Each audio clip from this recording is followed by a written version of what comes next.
There is a curious habit in education. Whenever a new technology appears, we often take tools designed for one purpose and then hurriedly apply them to another. We do this with spreadsheets. We do it with presentation software. We do it with learning platforms. And now, of course, we are doing the same with generative AI. A tool built for broad general use is suddenly expected to solve deeply scientific educational problems. And sometimes it helps, don't get me wrong. And sometimes it is rather like trying to teach ballet in hiking boots. It's possible perhaps, but not ideal. The OECD makes a very important policy point over here. General purpose AI, Gen AI tools are not designed specifically for learning. So education systems should invest in the development of educational generative AI. Tools grounded in learning science, co-created with teachers and learners, and supported by rigorous research into effectiveness. Now, that is not a call for more technology for its own sake. It is a call for better alignment between technology and educational purpose. Because the central issue is not whether AI is impressive. It is whether it is educationally sound. And those are quite different questions. A model may be fluent and still be pedagogically useless. It may generate brilliant looking answers and still fail to support understanding.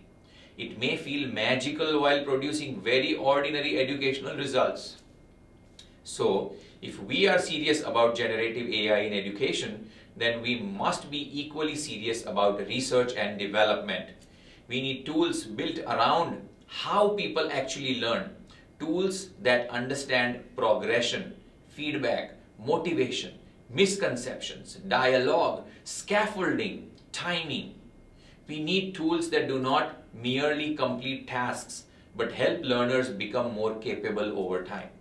And this is why the OECD's emphasis on co-creation matters so much. Teachers and learners must not be passive recipients of products designed elsewhere. They should be participants in shaping them. Because people closest to learning often understand best what supports it.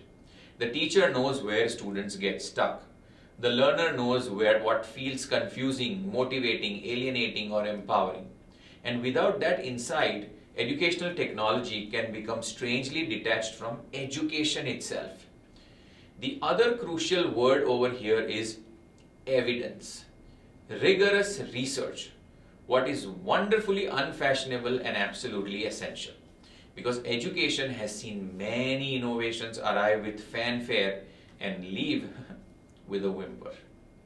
A great many tools have promised transformation and delivered a slight shinier worksheet. So before we scale, we must study. Before we celebrate, we must test. Before we assume, we must ask what the evidence actually shows. And that is by no means pessimism. It is professionalism. If governments and education systems invest wisely, this could be a remarkable moment. Not because AI is inevitable, but because intentional investment could shape it into something genuinely useful for teachers and learners. Something trustworthy, something equitable, something that expands educational possibility rather than narrowing it. And that really is the point of public investment in education. Not to chase novelty, but to build the conditions for meaningful human development.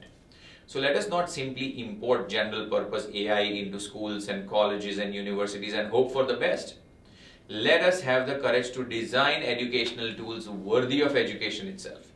Because children are not generic users. Teachers are not content delivery systems. And learning is too important to be left to improvisation.